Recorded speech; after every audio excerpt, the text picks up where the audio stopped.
Chesney, thank you for joining us. Thank you for having me. What I love about you is that you asked us to meet us in your local pub. Yes, welcome to my local pub. Tell us about this place. Yeah, this is the Crown in a town called Chertsey, and I lived here for 10 years, and you could walk to my old house down the alleyway down here. I've played gigs in here, I've done charity events, and if I come here on a Friday night, I pretty much know everybody in here. So a little bit of karaoke?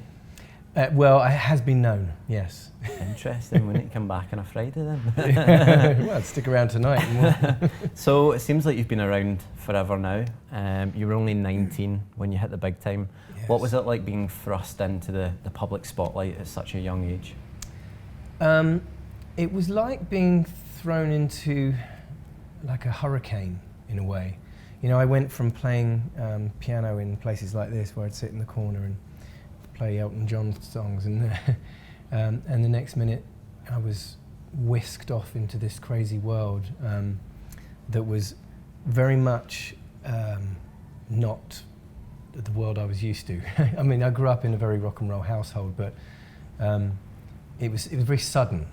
Yeah. You know, and then I found that my life was suddenly not my own, if you know what I mean. Sure. People making decisions for me. And I was only young, so I just kind of went along with it. Yeah. And I would get up in the morning and say, what am I doing today? And the record company were like, well, you're going to Sweden to do a TV show, then you're going to go to Austria to do a radio thing, and then you're going to end up back here in England and you've got a gig in blah, blah, blah. So, you must have been happy though, like it must have been like, wow, this is amazing. I mean, I look back at that time as I can't even see it was me. You know, it's like looking at like another life, another world. Yeah, it was a completely another world. I mean, you know, especially to my world now. I mean, you know, I'm a father of 3, and you're an old man, I'm basically. an old man. I've got grey in my beard. You know. You spent 5 weeks at number 1 in 1991. Mm-hmm. In that same year, you had Queen, The Clash, Iron Maiden, Bryan Adams, U2, Elton John and George Michael, and it took Cher to knock you off the top spot. And I think I knocked off Bart Simpson. Did you? Right, there you go. What was it like being in that sort of company again at only 19 years of age? Oh, that was incredible. I mean, I supported Bryan Adams on a European tour, and we only did 3 gigs. I never met him. He would come in and we'd do our gig, and then he'd come in like flying in just before his show, and then he'd straight in, straight out. I did a film with Roger Daltrey, which was, you know, great to hang around with a rock legend like that. Yeah, and so you know, over that time, I actually met so many kind of, you know, big stars, and you know, like I met George Harrison and Eric Clapton, and they were all kind of taking me under their wing a little bit. You know, it was quite nice. New kid on the block. Yeah, kind of. Yeah. We all know the music business is a difficult industry, and in the past there has been this culture of if you don't make the top 10 or even the top 5 or even a number 1, you're a failure, there's a risk of being dropped and whatnot. Just how difficult is the music business? Well, in my experience, with my first record I had a huge success, and then found it very hard to follow.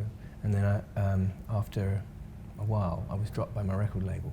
And so, for me, it was very, very difficult, very difficult. I don't think I really faced the rejection that I had in those days until more recently.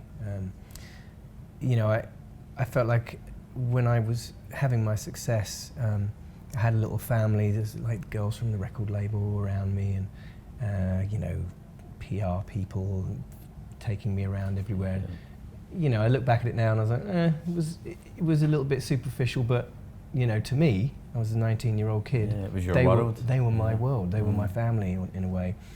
And then when I was dropped by the record label, you know, I couldn't even get them on the phone. You know, so these people that I spoke to and saw 4 or 5 times a day, suddenly there was no support for me at all, and I never had any, you know, kind of help in that respect. I mean, you know, I had a great family around me, but you know, when you're struggling with that kind of those kind of issues as a young man, and I think back then it wasn't really talked about as much. You know, it was just like, come on, pick yourself up, let's see what's next. But for me, I did feel like, you know, at the time, I remember people asking me about it, and I said, oh, you know, water off a duck's back, that kind of thing, you know. You're like, no, this is my life, basically. Yeah, and I think inside I think it affected me a lot more than I actually really admitted. You know, and it's really taken this long for me to really kind of to look back and think, actually, that was a bit of a tough time. Yeah. And I think there's a lot of artists that happens to, who don't maybe even have any of the success that I had. That, you know, maybe gets a lot of rejection heading up to trying to make it into the music industry. You know, it can be really tough. Has the industry changed at all? Is there a greater awareness of maybe a responsibility towards people's mental health, or is it still a case of business first? I still think it's very business. I really do. I mean, you know, this last couple of years have been, I think, a very much a movement towards kind of helping people with mental health issues generally. So I'm sure that there are, you know, I'm sure that there's a lot more help for young artists now, but I can't see that the record labels and the people in money and the corporates are providing any real kind of, you know, follow-up support from people like that, you know, like what happened to me. You know, it would be nice if I had someone to talk to professionally at that point, you know. But you know, maybe that is the case now. I mean, obviously, I'm not there now, so I can't say whether that's actually happening now. But we are starting to see more artists coming forward and opening up about their experiences. You know, in the past we've talked about Stormzy and James Arthur and Professor Green, and they've been very vocal about mental health. Very much so. How important is it that they keep doing that? I mean, it's so important, especially from people that have some kind of platform. That have kids looking up to them, and those kids that might be going through something themselves, you know, and not really understanding what they're going through, and to have someone like Professor Green, you know, who they look up to say, yeah, you know what, I've suffered too. I understand what you're going through, and it's nothing. It's normal. It's okay, you know. And for artists like that to actually say that to these kids, I think it can change their life. It can change the path of where they're going to go. Because if they don't have the support and friends that they need to talk to, and because that's the main thing you need, isn't it? Just someone to talk to, someone to offload. Or as my wife says, to hold the trash. There you go. Which is good. Yeah. Sometimes if if her or I need to kind of like just vent whatever, you know, we're just like, you know, literally hold. Come on. No, that's great. And even like, you know, in a different way as well, you see people like The Rock, you know, the highest paid actor in the world, huge, strong man, you know, and even he's saying, I've struggled with depression, you know. That is incredible, you know, because you look at The Rock and you just, you know, normally you would just... I mean, he's not a patch on us physically, you know. I mean, if you look under here, I'm very... Oh, yeah. Have you ever found that the pressure of being on stage and being a performer, it kind of puts, you know, a greater emphasis on you looking after your mental well-being? Is it difficult some days to get up and go, I need to go on stage tonight, like, but I'm not in the mood? Yeah. Oh gosh, that happens all the time. Of course. I mean, you know, sometimes you have off days, don't you? You have days where you go down a little bit of a dark hole, or, you know, some days you just don't fancy smiling, you know, and. When you have to get on stage, you have to try and either snap out of it or find something that makes you happy, and that's what I do personally. You know, every day is a journey towards, you know, feeling happy. Sure. I mean, I think it's. I look towards things that you know, make me happy. That I don't know, do something for my soul, or, you know, whether it's music, football, or you know, my kids, or my wife. You know, I mean, that's most importantly. I just, you know, talk to people, but hold the trash. Hold the trash. But then you're right, getting on stage sometimes when you just don't feel like it, and The worst one is panto. Oh yeah. I've done that a few times. If you're not having a good day, you have to go on stage and go, slap your thigh and give a smile. I mean, there's no, the show must go on. Has it ever happened to you on stage? You thought, I can't do this tonight. I'm going to do it, but I can't do this. Of course, that happens a lot. You know, I mean, not that I can't do it. That I could do with just crawling under a duvet right now. But give me that guitar. Let's get this done. Or the panto costume. Well, that helps, Put some tights on, it always makes you feel better. Oh, of course, yeah. I wear tights to the gym, so there you go. Back Onside have committed to setting up private drop-in sessions, not just for the public, but for people from high-profile industries like music, like football. How important is it to create that safe space for people to come and say, actually, I'm okay opening up here? Well, I think that's an incredible thing. That's a really... as I said earlier, I think that if there's a lot of people that don't have friends that they can actually talk to about these things, or they feel like they can't talk to them about it. In my case, I found that when you start opening up to people, you find out that that they've had their troubles or their issues or their anxieties more so than you realise. It's like everybody, I think, has something. And I think everybody needs somebody to talk to, whether it's a friend, partner, or drop in to a counsellor. I mean, I live in LA. Everyone's got a counsellor or a shrink, whatever. And I think that's a great thing. I know people here in England sometimes take the mickey out of Americans, so everybody has got a shrink. But it works. I think it works, and having experienced it myself.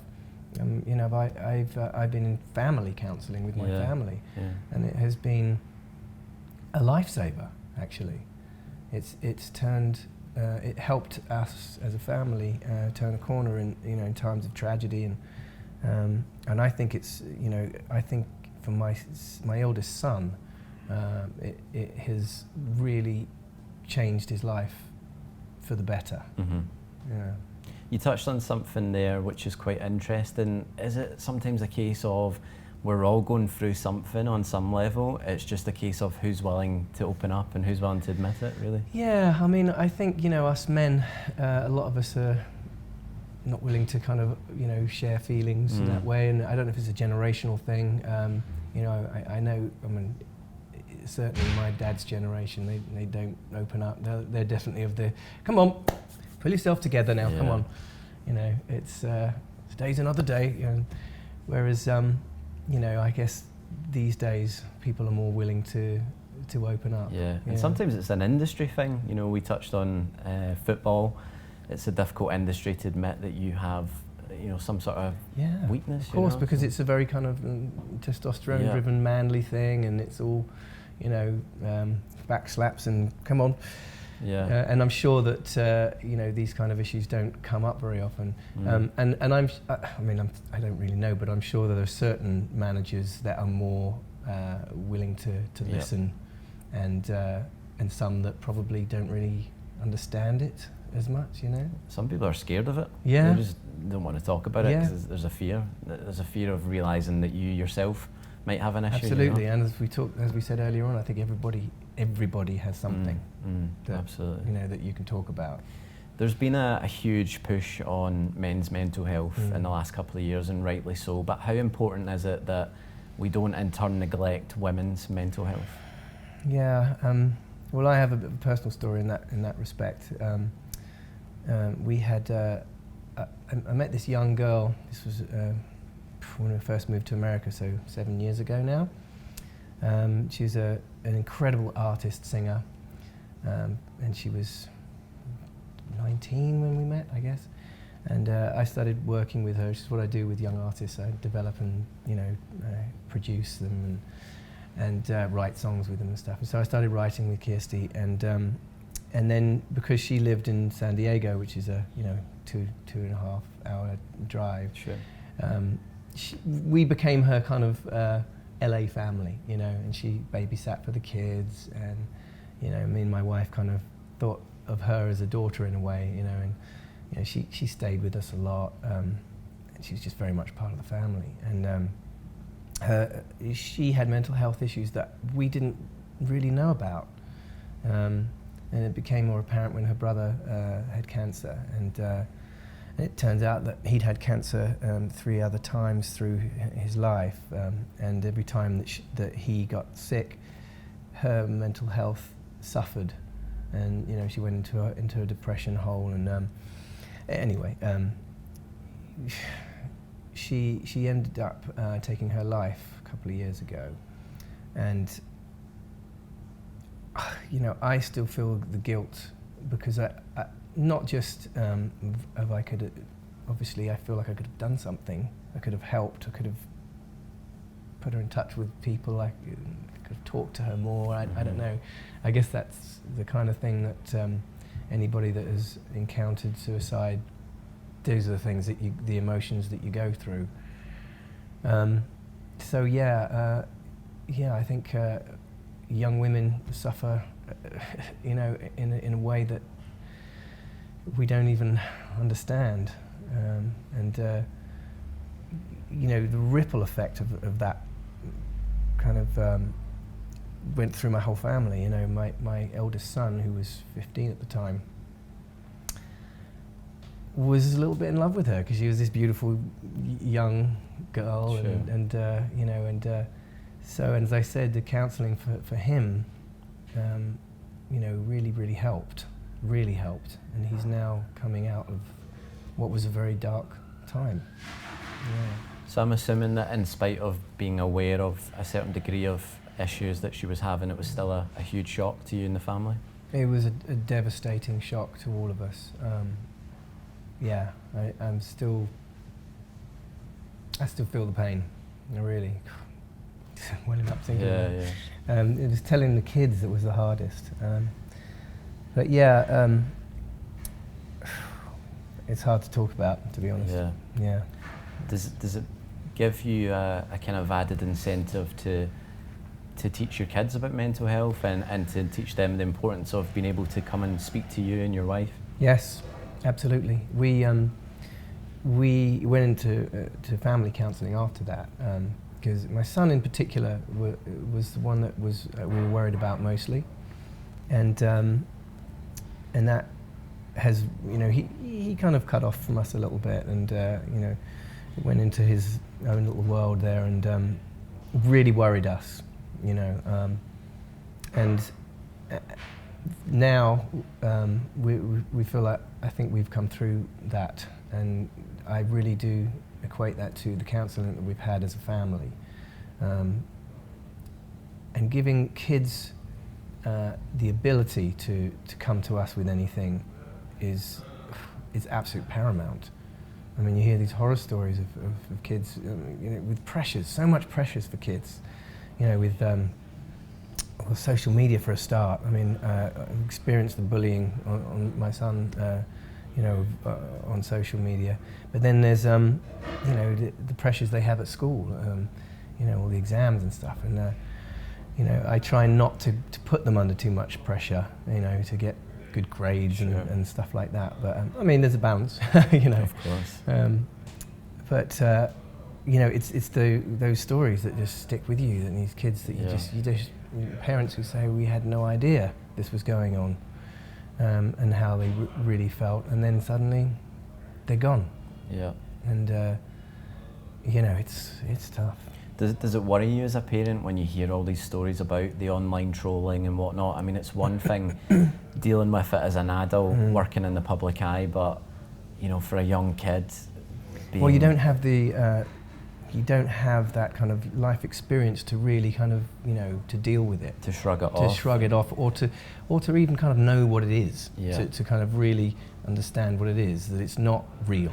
It's superficial, yeah. And we didn't have that when we were growing up. I mean, just the idea of someone anonymous being able to bully you in your bedroom, yeah. it's just like, it's horrendous. It's crazy, and for no reason. For no reason, just because their own gratification. Yeah. And my son experienced it, and we had to step in, but a lot of time parents don't know that this is going on. And these kids will just go into their own little world and go down these dark places. Yeah. Yeah, it's so talk to your kids. Yeah, absolutely. Talk to your kids. Well, Back Onside, they are going into schools a lot Yeah. now and sort of trying to raise this awareness amongst school kids as to the importance of Yeah. understanding your mental health. Do you think mental health needs to be a bigger part of the school curriculum? I do. I really think so. Yeah, I think that would make a huge difference if it was talked about in schools. Then I think it would bring the kids together a little bit more, because they're not really talking to each other about it. I mean, I'm sure there are exceptions, and I know that my kids have friends that they do talk. They do talk, but I'm sure that there are certain schools that would be would just not be the case. Yeah. I have teacher friends that have. The kids in the schools who just it's just not on their radar. Back Onside, and I suppose every mental health charity, they're on a mission to get people opening up about mental health, to make it the norm. Yeah. What advice would you give to anyone who maybe does struggle to open up, maybe someone who is from a generation where that wasn't accepted? Well, most importantly for me is to talk about it. I mean, I think that is the main thing, isn't it? Because if you don't get it off just saying it, I think, is almost enough to kind of move you in the right direction. Yeah. But then, don't be afraid to get help, I guess. It's almost like just giving yourself permission to be vulnerable, almost, Yeah, exactly. And as you say, sometimes that generation, people they feel it like as a failure, that they're failing, but it's not a failure. And to know that everybody has these issues, just to different degrees and in different areas, whether it's anxiety or kind of a frustration of not succeeding, or everybody has something. And my advice is find a support network, and the other thing I think is, there are people in our lives that don't help you. And I think I've done a weeding out of those people. It's like, just don't listen to the people that are negative, and because that really, I think, is detrimental to your own mental health. Surround yourself with positive people. Surround yourself with people that care. People that love you. Talk to people that love you. We choose sometimes the wrong people to spend time with. Yeah, I totally agree. You must have found that a lot in the music business as well. Yeah, a lot of sycophants, a lot of people around that just there just because of the fame, because of the money or whatever. You find out who your friends are. It all kind of drops off when the money and the trappings of fame disappear. But I guess it makes you also appreciate the people who stick around. Absolutely. Even more. Yeah, absolutely. And as you get older, you do. We all have a circle, don't we? And I know I'm very, very lucky to have a great support network, and friends that I can go to if I'm feeling a bit down, or if I just need to hold the trash. Those people are there for me, and we all have them. We all have them. And if your family is not that, which it is sometimes not for people, then find people that do care. Yeah. Find what works for you. Works for you. Yeah. Brilliant. We talk a lot about mental health problems, but do you think as a society we often underestimate the importance of maintaining good mental health? Yes, I do, and I think that my personal answer to that is that kind of daily thing. Like I have when I get up in the morning, or wake up in the morning, I do a thanks, a gratitude thing, which really puts me in the right frame of mind. Sure.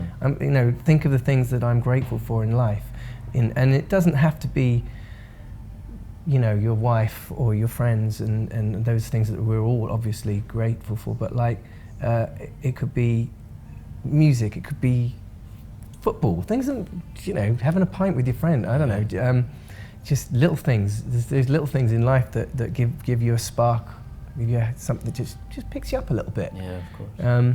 And we all have to do that daily, and it's not an easy path, this life, sometimes, and it's too easy to to kind of concentrate on the negative things that we go through and complain about this and that. And I think that, you know, if you try to think of things that make you happy, or think of things that you have in your life that make you happy, that can pick you up a little bit.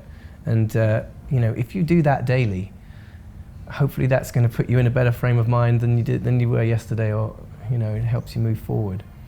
Some sad music came on as you were speaking there. I was like, I'm going to well up here. I had them do that. I had them put that on. Like, you just listen to the conversation and score it appropriately. Classic showman. Everything is planned. Oh, yeah, everything around here. My life is scored. Of course, yeah. There's fans at the window there. We hear a lot about toxic masculinity these days. How big a factor do you think this has become in contributing to mental health issues? Well, hopefully that is, you know, not going to die out, but it certainly is less so. More that men are willing to talk about their feelings, the less that's going to be a part of our lives. But of course, it's there, isn't it? Yeah. And, you know, but when you really sort of research that particular subject, it's so outdated. You know, if you look at the classic definition of it, like, you almost shudder to think that you know someone who falls under that category, you know? Yeah, we all do. Especially, I mean, it's definitely a generational thing, that too. We, as you say, we all know people like that. I mean, I think a lot of that will change through education to kids and young boys, you know, and just to give them an idea of respect for women. And I think that is the main problem with people that do have that kind of toxic masculinity, is that they don't really respect women. And you can't go through life like that and have a good life, you know. It's because we think of it as a male issue because it comes from men, but it does affect women. Of course, more so much, probably, you know? More so, because I mean, who wants to deal with, you know, with men like that? What woman wants to deal with a man that doesn't respect them? Because they are a woman. Just because they're not, it's because they're a woman, Crazy. The level of funding on offer to charities like Back Onside and other organisations, it's not what people think it is. You know, charities don't get thousands of pounds chucked at them left, right and centre.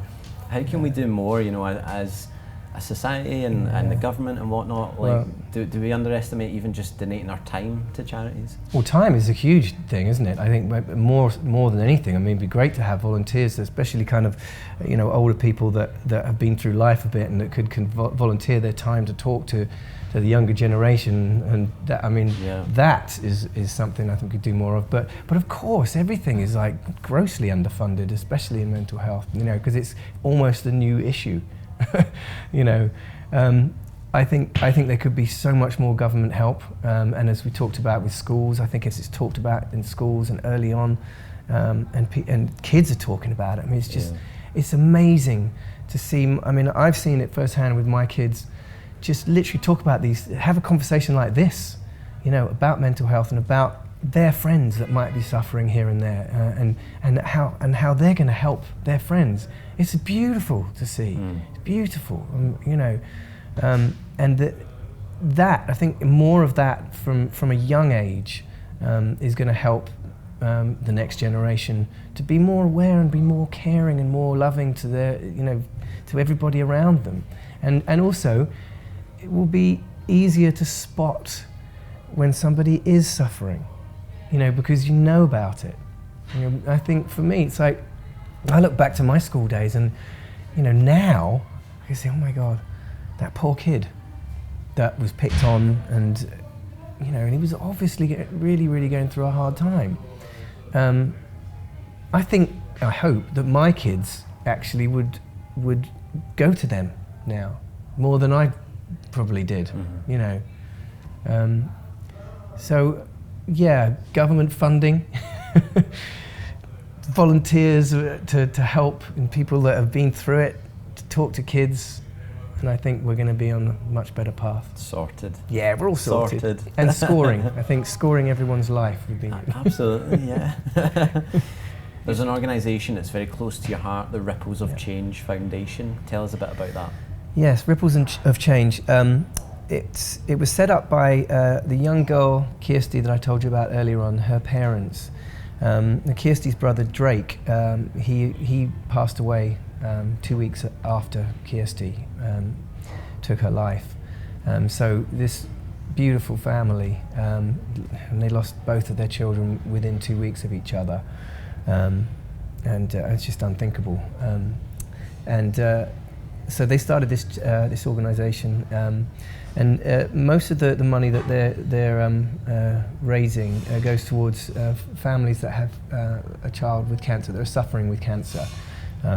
Help with the respite for the parents, and make money to send these kids away to, like almost like a trip of a lifetime type of thing. Go to wherever they want to go and that stuff. So yeah, it's a beautiful charity, and obviously close to my heart because I know the people so well, and on the front of the website is a beautiful picture of Kirsty and her brother. It's ripplesofchangeorganisation.com, I think, or .org. It must be nice for you to see something positive coming out of such a horrible situation. Well, of course. I mean, that's very true, and it gives Deborah and Bill, the parents, something positive to work on as well in the name of their children. And yeah, it's an amazing thing to see, and they've, to see them post things about kids that they're helping now and families that they're helping now is a really beautiful thing. As I said, when I met Kirsty, we were working together, and we started an album, and then we were like 8 songs in, and I'd recorded a lot of it, and I had her voice on little bits of recordings, and after she passed away, her mother came to me and said, "Do you think we could finish the album?" So I took that project on myself and made it a mission to finish the album, and we did actually. We finished the album, and it was tough because I had to go in and mix her vocals, and I'd come across vocals where she'd kind of made mistakes and laughed, and she used to do this thing where she would meow all the time. So just to hear her giggling, and in my studio there on my own, listening to her talking and saying, "Was that okay, Chesney? How did that?" Just to hear her voice, it was like having her back. It was so emotional, so the album is for sale on the website. Brilliant. So I need to have a listen to that. It'd be lovely to hear. You're still a young man-ish. Yeah, a little bit. What would you have done differently, if anything? I think I would not take myself too seriously. Realize that most things in life that you worry about are not worth worrying about. It's that don't sweat the small stuff thing.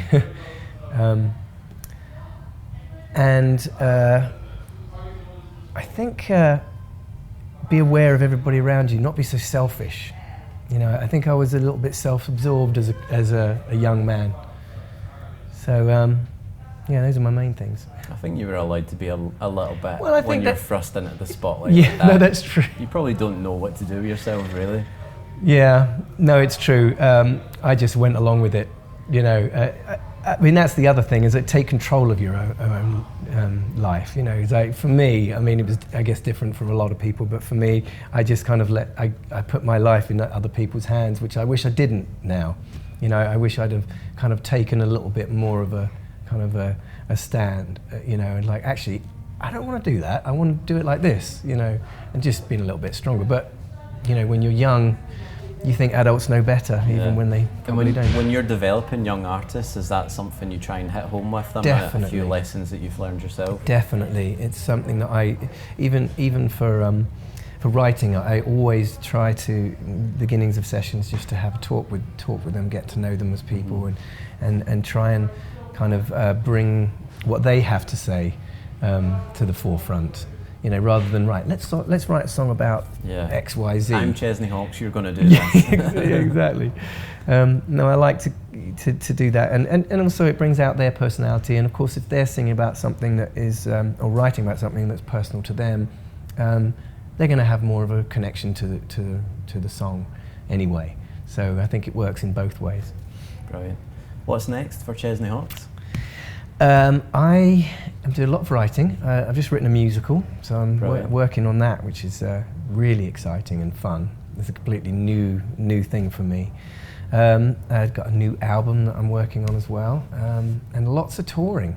Lots of gigs have come in, festivals, and I'm doing a lot of acoustic gigs, just me and a guitar, which has been great. Get to tell a lot of stories of my life and play the songs that I like to play. Fantastic. So yeah, lot on. Brilliant. Best of luck with it. Thank you very much. Thank you for having me. Absolute pleasure. Really, it's been lovely. Thank you. Lovely stuff.